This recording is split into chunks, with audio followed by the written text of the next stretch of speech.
Short run जो आपका period है, तो देखिए मैक्रो इकोनॉमिक्स में short run is defined as a period of time during the technology play no role in the determination of output in the economy. यानी short period एक ऐसा period होता है जिसमें आउटपुट लेवल का अगर आप डिटरमिनेशन करना चाहें, आउटपुट लेवल की जानकारी लेना चाहें, तो जो आपकी टेक्नोलॉजी है उस टेक्नोलॉजी में चेंज नहीं ला सकते हैं।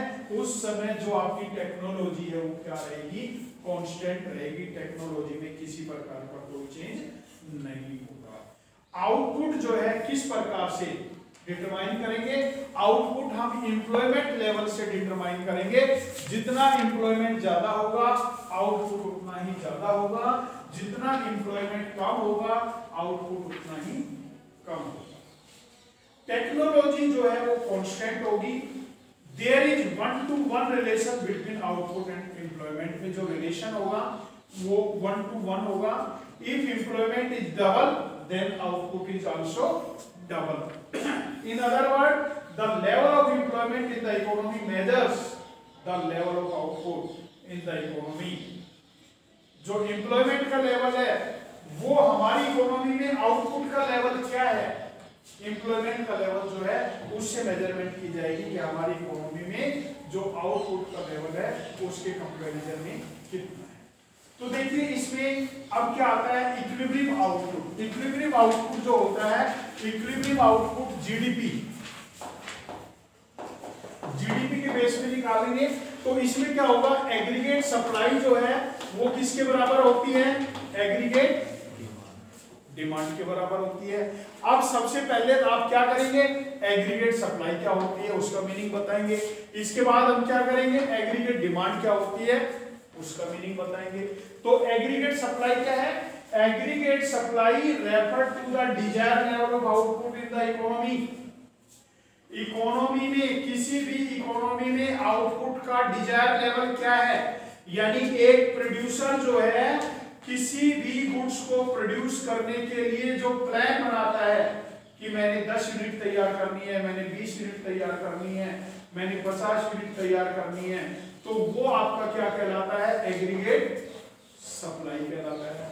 और एग्रीगेट डिमांड क्या कहलाता है, जीडीपी का वो लेवल है जिसमें एक बायर किसी भी अकाउंटिंग पीरियड में किसी प्रोडक्ट को खरीदने के लिए तैयार होता है, खरीदने के लिए जो प्लानिंग बनाता है वो आपकी क्या हो गई, एग्रीगेट डिमांड हो गई। अब देखिए एग्रीगेट सप्लाई जो है किसके बराबर हो गई, एग्रीगेट डिमांड के बराबर हो गई। और जो एग्रीगेट सप्लाई है वो क्या है, वाई है। तो वाई को हम क्या लिखेंगे, वाई किसके बराबर हो गई, वाई भी आपकी एग्रीगेट डिमांड के बराबर हो गई। वाई भी आपकी किसके बराबर हो गई, एग्रीगेट डिमांड के बराबर। अब आपने फाइंड आउट क्या करना है, S इज इक्वल टू आई, यानी सेविंग जो है वो इन्वेस्टमेंट के बराबर है या नहीं है। तो आपकी क्या है कि आपकी जो टोटल इनकम होती है, टोटल इनकम में क्या हो गया, C प्लस S। जो टोटल इनकम है उसका कुछ शेयर तो आप कंज्यूम कर लेते हैं और कुछ शेयर आप क्या कर लेते हैं, सेविंग कर लेते हैं,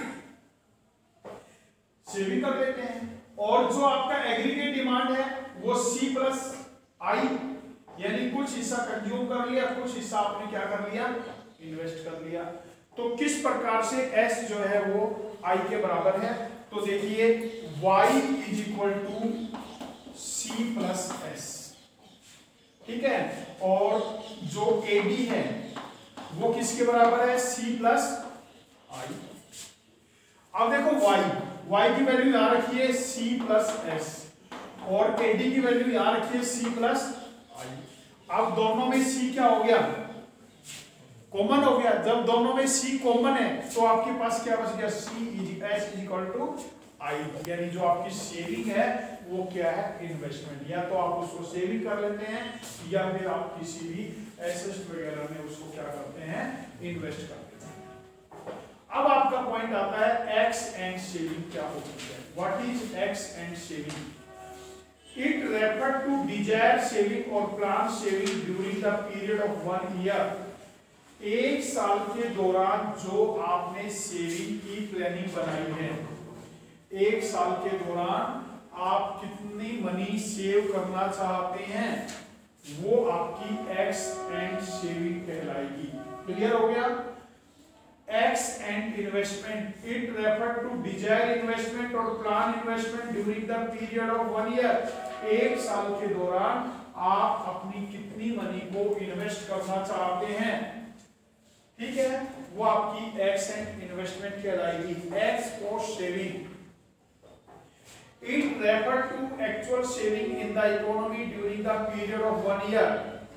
This aspect of saving is considered in the context of national income। यानी एक्स पोस्ट सेविंग क्या होती है कि एक अकाउंटिंग ईयर के दौरान, एक साल के दौरान जो भी अकाउंटिंग है, आपने एक्चुअल सेविंग क्या की है, जो एक्स एंड सेविंग था ना उसके लिए तो आप प्लानिंग बना रहे हैं, एक्स पोस्ट के लिए कि आपने एक्चुअल सेविंग क्या की है ये आपको लास्ट में पता लगेगा। तो जो आपकी एक्चुअल सेविंग हुई है वो एक्स पोस्ट सेविंग कहलाती है, और जो आपकी अकाउंटिंग ईयर के दौरान एक्स पोस्ट जो आपकी इन्वेस्टमेंट हुई है वो एक्स पोस्ट इन्वेस्टमेंट कहलाएगी। जो एक्चुअल इन्वेस्टमेंट हुई है उसको एक्स पोस्ट इन्वेस्टमेंट बोलेंगे। तो देखो इसमें 4 पॉइंट आए हैं। पहला पॉइंट क्या है, एक्स एंड सेविंग। एक अकाउंटिंग ईयर के दौरान आप अपनी कितनी सेविंग करने की प्लानिंग बना रहे हैं। एक अकाउंटिंग ईयर के दौरान आप कितनी इन्वेस्टमेंट के लिए प्लानिंग बना रहे हैं, वो एक्स एंड प्लानिंग हो गया, एक्स एंड इन्वेस्टमेंट हो गया जो इन्वेस्टमेंट के लिए, और जो सेविंग के लिए वो एक्स एंड सेविंग हो गया। अब एक्स पोस्ट वर्ड आ गया है सेविंग के लिए।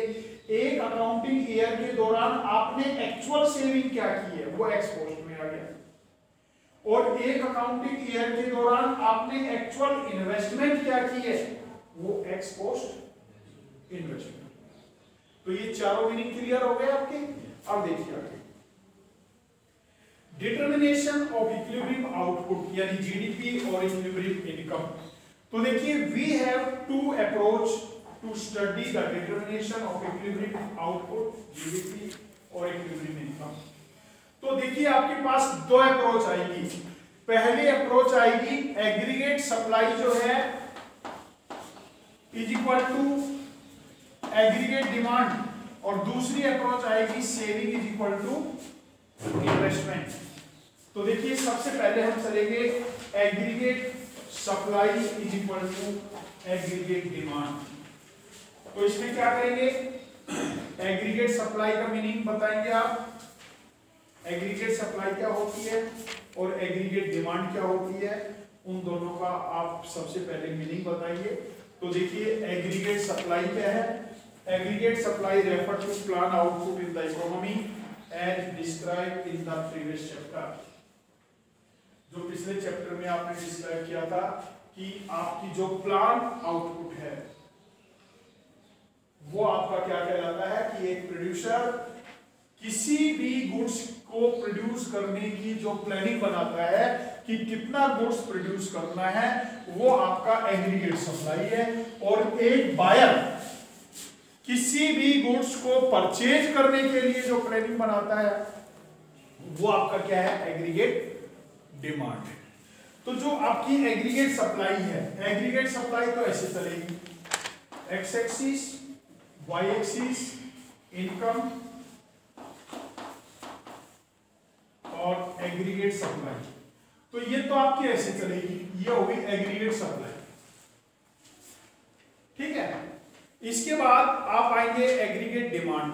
तो एग्रीगेट डिमांड से पहले आप आएंगे, एग्रीगेट डिमांड से पहले आप आएंगे इन्वेस्टमेंट।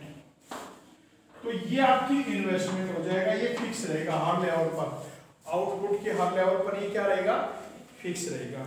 इसके बाद आपका जो ये फंक्शन है इस प्रकार से हम इसको तैयार करेंगे, एक्स एक्सिस, वाई एक्सिस, इस पर हम लेंगे सी यानी कंजम्पशन एक्सपेंडिचर, और इस पे लेंगे हम इनकम। तो ये तो आपकी हो गई एग्रीगेट सप्लाई, ठीक है, और ये आपकी हो गई एग्रीगेट डिमांड। ये इक्विलिब्रियम पॉइंट है। तो इस प्रकार से हम एग्रीगेट सप्लाई और एग्रीगेट डिमांड को जो है फाइंड आउट करते हैं, ठीक है।